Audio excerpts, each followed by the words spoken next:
Assalamualaikum warahmatullahi wabarakatuh.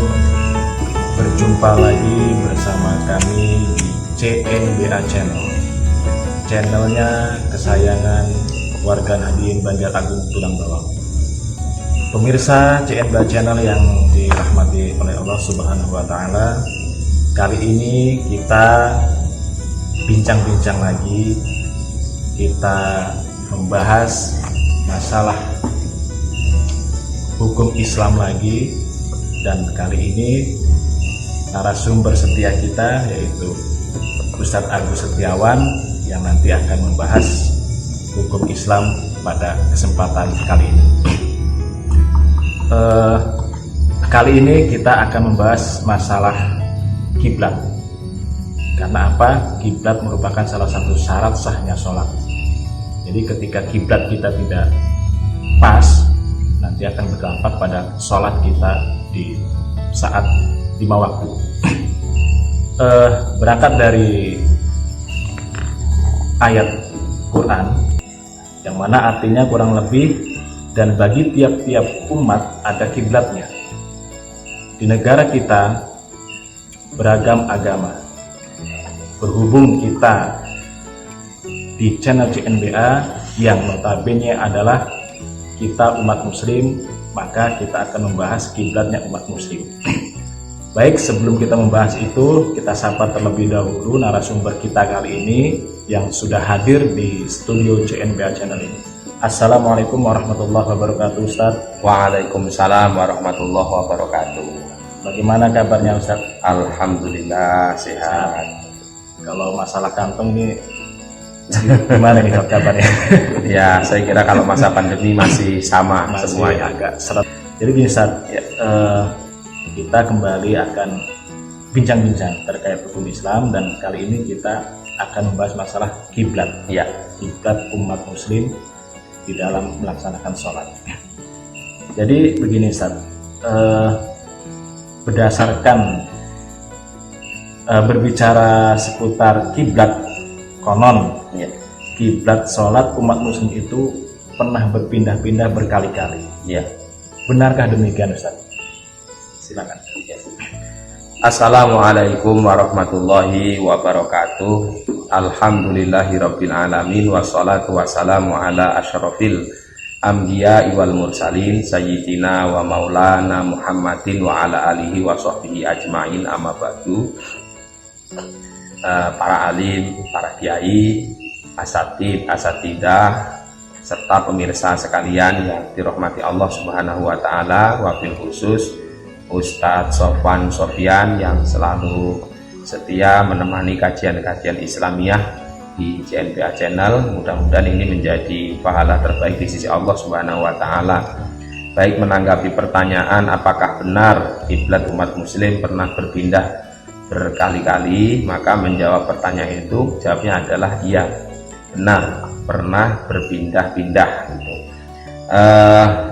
Kalau menurut penjelasan tafsir Al-Quranil Azim karya Syekh Ibnu Katsir, itu diterangkan bahwasanya dulu, sejarahnya itu dulu ketika Rasulullah Shallallahu Alaihi Wasallam masih bermukim di kota Makkah, kiblat sholatnya ya menghadap ke Ka'bah ketika beliau masih di Makkah.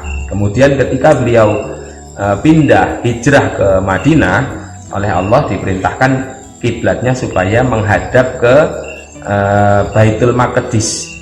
Baitul Maqdis itu di Palestina, Yerusalem ini menjadi kota sucinya umat Yahudi. Maka kan ini menjadi olok-olokan, itu ya, menjadi olok-olokan orang-orang Yahudi. Katanya agama baru, tapi nyatanya tetap nyambungnya ke sana lagi gitu. Nah, tetapi sesungguhnya Rasulullah sendiri kalau menurut Al-Quran, beliau lebih senang menghadap ke Ka'bah dibandingkan menghadap ke Baitul Maqdis gitu. Oleh karenanya di surat Al-Baqarah ayat 144 itu ada ayat yang berbunyi qad naro taqalluba wajhika fis sama'i falanwaliyanak qiblatan tardoha fawalli wajhaka syatrul masjidil haram. Sungguh aku mengetahui berkali-kali wajahmu mendongak ke langit, gitu. Maka aku akan palingkan wajahmu kepada kiblat yang kau sukai, maka hadapkanlah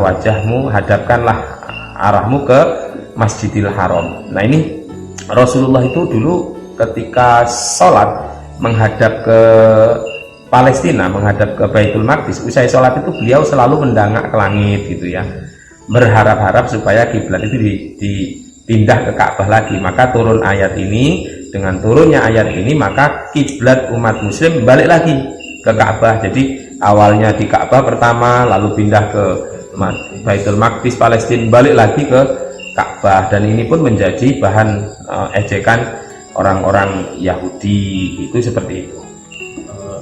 Mungkin ini Ustaz bisa menjelaskan tidak kiblat itu sendiri artinya apa secara bahasa atau istilah?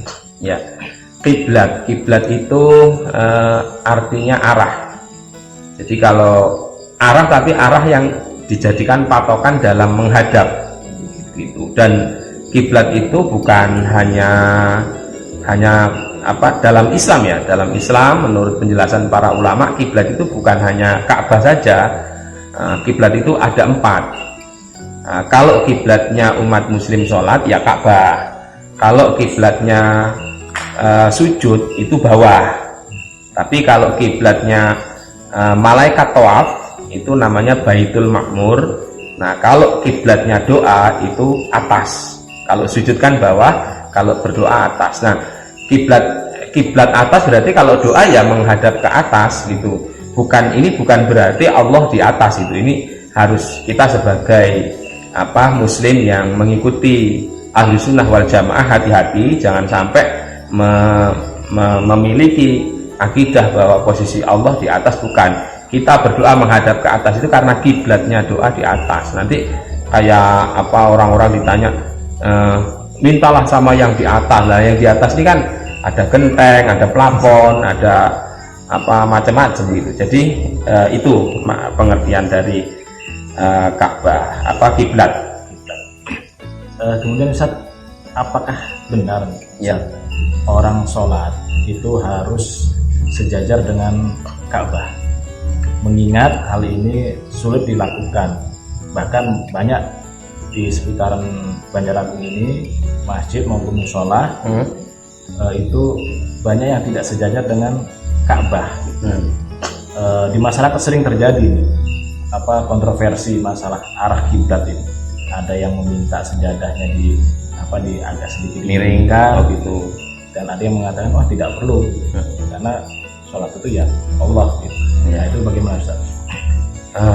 Apakah kiblat sholat itu harus lurus sejajar ke arah Ka'bah, gitu ya?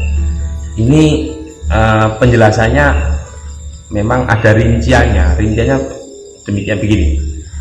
Para ulama itu merumuskan ada 2 rinciannya. Yang pertama, bagi orang yang melihat Ka'bah secara langsung dengan mata kepala langsung, maka hukumnya wajib sejajar lurus dengan Ka'bah, sehingganya sholatnya sampai melingkar gitu ya, karena melihat langsung. Nah, sedangkan yang tidak melihat dengan kepala langsung, ini yang terjadi khilafiyah atau perbedaan pendapat di kalangan para ulama, gitu. Kalau menurut mazhab Syafi'iyah, Hanabilah, hukumnya tetap wajib lurus sejajar dengan Ka'bah, sehingganya ini diperlukan ilmu-ilmu khusus untuk bisa menghadap ke sana, gitu. Nah, sedangkan menurut mazhab Hanafiyah, Malikiyah, ini hukumnya boleh tidak sejajar, agak-agak meleset sedikit itu masih diperbolehkan, gitu ya. Jadi kalau mazhab Hanafiyah itu mengatakan di mana posisi Ka'bah, arah itulah yang dipakai untuk menghadap. Bagi orang yang ada di baratnya Ka'bah, maka dia ke timur. Bagi orang timur menghadap ke barat. Ini kalau pendapat yang menurut Hanafiyah dan Malikiyah. Itu bisa dilihat di banyaklah kitab, termasuk diantaranya Tafsirul Ahkam karya Syekh Ali As-Sabuni dan lain-lain. Nah, tetapi yang unik kan kalau madhab Syafi'iyah apa ya, ulama Syafi'iyah itu berpendapat harus lurus gitu ya. Itu pendapat pertama. Tetapi yang unik, ada sebagian ulama-ulama besar di kalangan madhab Syafi'iyah yang memilih mengikuti pendapat Imam Hanafi. Nah, jadi mengikuti pendapat, dan itu banyak juga, terutama ulama-ulama yang mutaakhirin gitu. Dan alasannya kuat juga, alasannya diantaranya satu, pernah kejadian di Masjid Kuba, ada sahabat itu datang ke masjid, mereka ini rombongan sholat menghadap ke Palestina. Nah, pas mau sholat dikasih tahu, di situ ada Nabi, dikasih tahu sama sahabat yang lain, Ka'bahnya apa, kiblatnya sudah balik ke Ka'bah lagi, kiblatnya nggak ke Palestina lagi, nggak ke Baitul Maqdis. Maka spontan rombongan itu memutar tubuhnya lalu sholat. Mereka tidak menggunakan arah-arah ukuran kompas, itu nggak pakai itu satu. Dan Rasulullah mengetahui hal itu, beliau diam, maka masuknya ke hadis takriri. Kemudian sahabat itu di rumahnya ya punya tempat sholat, karena kan istrinya sholatnya di rumah gitu ya. Nah, belum pernah ya ditemukan riwayat bahwa ketika membuat musola, tempat sholat di rumah itu mereka mendatangkan ahli-ahli arah, itu belum ada. Kemudian sebagian lagi berpendapat bahwa Ka'bah itu ukurannya 20 dhira. 20 dhira itu kisaran sekitar 10 sampai 12 meter. Kan bagi ukuran luas dunia, ukuran segitu itu sangat kecil sekali, sehingganya untuk sejajar ke sana bisa dikatakan mustahil gitu. Apalagi kalau dia di masjidnya ya harusnya melengkung juga gitu, karena meleset sedikit. Nah, oleh karenanya sebagian ulama besar di madhab Syafi'i memilih mengikuti pendapat yang kedua ini. Diantaranya adalah Imam Al-Ghazali, kemudian Imam Al-Jurjani, kemudian Imam Al-Mahali, dan lain-lainnya. Saya kira itu. Kemudian terkait apa tadi, masalah yang terjadi di masyarakat itu, masalah kontroversinya, ada yang harus sejadahnya dimiringkan dan ada yang tidak, itu kita menyikapinya bagaimana, Ustaz? Ya. Terkait masjid yang tidak sejajar dengan Ka'bah, lurus plok, nggak lurus plok pokoknya gitu ya, itu terjadi sengketa arah kiblat jamaahnya misalnya, yaitu yang terbaik adalah dengan musyawarah gitu ya. Musyawarah apa nanti dengan cara voting atau bagaimana gitu, karena toh ketika dia tidak lurus juga ada pendapat madhab Syafi'iyah, ulama Syafi'iyah yang membolehkan gitu ya. Ketika memang nanti dalam sepakat itu ya tempat sholatnya yang harus digeser, semua sepakat ya tidak apa-apa gitu. Tapi saya memberikan catatan penting ini, memberi catatan untuk para pemirsa sekalian. Apabila sengketa arah kiblat itu tidak dituntaskan, lalu sholatnya itu ngadepnya miring-miring gitu ya, si imam ngadepnya ke sini, makmumnya ada yang ke sini gitu. Kemudian makmum itu meyakini bahwa sholat imam nggak sah, makmumnya juga ya nggak sah gitu. Jadi boleh mereka ini saling tidak searah gitu ya, cuman jelek itu hasilnya. Boleh tidak searah, yang penting hatinya sama-sama mengatakan itu sah, saya sah gitu juga. Kalau mereka hatinya saling mengingkari, malah justru sholat makmumnya nanti tidak sah. Saya kira itu. Kalau di zaman sekarang, Ustaz, ya, untuk menyikapi yang ada di masyarakat masalah kontroversi kiblat ini, Ustaz, kalau kita menggunakan teknologi yang sekarang, katakanlah di Android, sekarang banyak di Android itu aplikasi arah kiblat, ya, itu bisa dijadikan patokan tidak? Apakah kita wajib mengikuti aplikasi yang ada di Android, Ustaz? Jawabnya tidak wajib mengikuti, karena statusnya sama seperti orang yang memberikan kabar saja gitu ya. Kabar itu ada kalanya benar, ada kalanya salah gitu. Toh faktanya dari beberapa aplikasi yang diterbitkan oleh perusahaan yang berbeda-beda, kelurusannya juga beda-beda, sehingganya kan tidak wajib untuk diikuti. Mau dipakai ya monggo, tidak juga ya tidak apa-apa gitu. Yang penting dzon kita, keyakinan kita arah kiblat itu dengan ijtihad kita pas seperti itu. Berarti kembali ke innamal biniyat itu Ustaz, ya. Ya, tapi kan kalau ijtihad harus disertai dengan data-data dzon, kita harus disertai dengan data-data analisa yang konkret gitu. Misal dengan ya ikhtiar termasuk menggunakan kompas, kemudian arah kiblat itu tadi dan kemudian Ustaz, ini kalau kita bicara kompas yang ada di Android tadi kan jawabannya antara boleh dan tidak gitu ya. Itu tergantung kepada si pengguna, ya, ini atau tidak. Kemudian jikalau ini Ustaz, kalau kita mengacu pada kompas, kemudian kita berpergian, musafir lah, ya, kita berangkat naik mobil, kemudian sholat di mobil, itu kan arahnya pasti berbelok-belok, kiblatnya berubah-berubah, kiblatnya berubah-berubah. Terus kalau kita naik kapal, ya, kapal laut, itu kan pasti berbelok-belok juga itu, ya, kiblat, arah kiblat itu. Dan di pesawat itu malah kita menghadap ke langit, bukan ke Ka'bah. Itu bagaimana Ustaz? Ya, malah kalau orang yang pulang dari haji itu malah membelakangi kiblat itu ya. Iya. Sholatnya gimana gitu. Baik, untuk ini pertanyaan yang unik dan memang dia hampir pernah mengalami. Saya kira seluruh muslim pun pernah waktu di kendaraan tiba-tiba masuk waktu sholat gitu ya. Sehingganya ini jadi masalah. Maka menjawab masalah ini rumusnya begini: bagi orang muslim yang ketika akan sholat tapi syarat-syaratnya itu tidak terpenuhi, semisal ya dia mau menghadap kiblat, nggak bisa menghadap kiblat karena kendaraannya terus berkelok-kelok gitu, nanti posisinya bisa membelakangi kiblat, atau syarat yang lain nggak terpenuhi, misal dia mau cari air nggak ada air, cari debu nggak ada debu, seperti misalnya di pesawat gitu. Maka ketika masuk waktu sholat dia tetap harus sholat, tapi sholatnya itu diniatkan untuk lihurmatil waqti. Maka kalau dalam kitab Bajuri ya, kalau tidak salah ada makalah wa ala faqidit tahura ini ayusholliyal fardho lihurmatil waqti wa yu'idaha idza roja'a, kurang lebihnya begitulah. Bagi orang yang kehilangan tidak menjumpai dua alat bersuci, maksudnya air dan debu, maka dia tetap sholat untuk menghormati waktu, dan nanti kalau sudah sampai dia ngulang lagi sholatnya, mengulangi lagi. Nah sama ini penyontohannya kalau di kitab Bajuri itu alat bersuci, sama ketika tidak menjumpai arah kiblat seperti di kendaraan, masuk waktu sholat ya sholat saja, sholatnya sebisanya sambil duduk, sambil pegangan, pokoknya tetap sholat. Tetapi nanti ketika sudah sampai waktu sholat itu ada, ya tinggal ngulangi. Tapi kalau waktunya habis ya kodok. Itu seperti itu.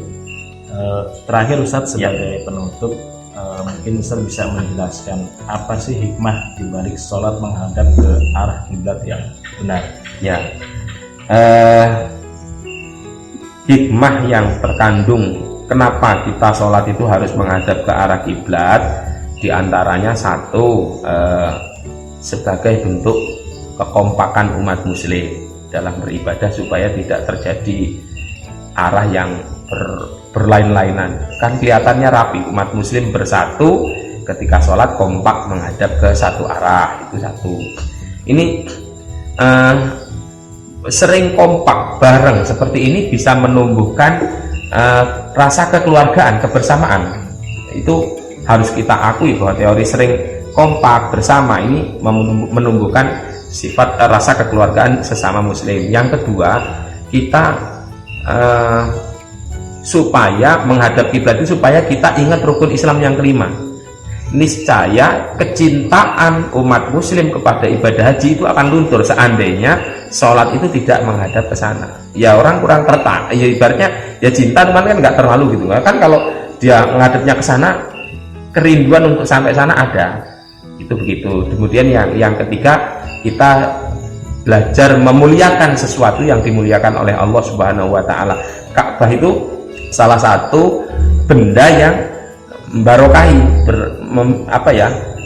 mengandung berkah karena dimuliakan oleh Allah Subhanahu wa taala. Kita dilatih untuk memuliakan sesuatu yang ada berkahnya. Itu diantara hikmah-hikmah menghadap ke kiblat. Saya kira demikian. Baik Ustadz, mungkin bincang-bincang ini kita sudahi. Ya. Nanti di lain kesempatan mudah-mudahan kita selalu diberikan kesehatan dan Allah untuk membahas terkait kiblat ini. Sebenarnya banyak yang harus dibahas Ustaz. Iya. Contoh misalkan kita sholat di luar bumi, luar angkasa kan? Ya, Itu mungkin tema selanjutnya. insya Allah. Tapi untuk saat ini kita sudahi, Ustaz. Saya mengucapkan banyak terima kasih, mengucapkan banyak mohon maaf kepada Ustaz, mungkin ada kata-kata yang salah.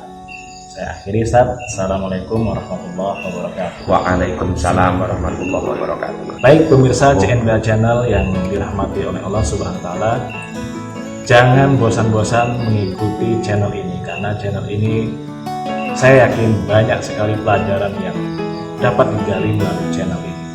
Dan khususnya bagi warga Nahdien Banjar Agung Tulang Bawang, jangan sungkan-sungkan untuk terus mengkritisi kami, untuk terus memberi saran agar kami warga Nahdien bisa bersama-sama memajukan dan memakmurkan Nahdlatul Ulama. Baik, sekian dari kami. Assalamualaikum warahmatullahi wabarakatuh.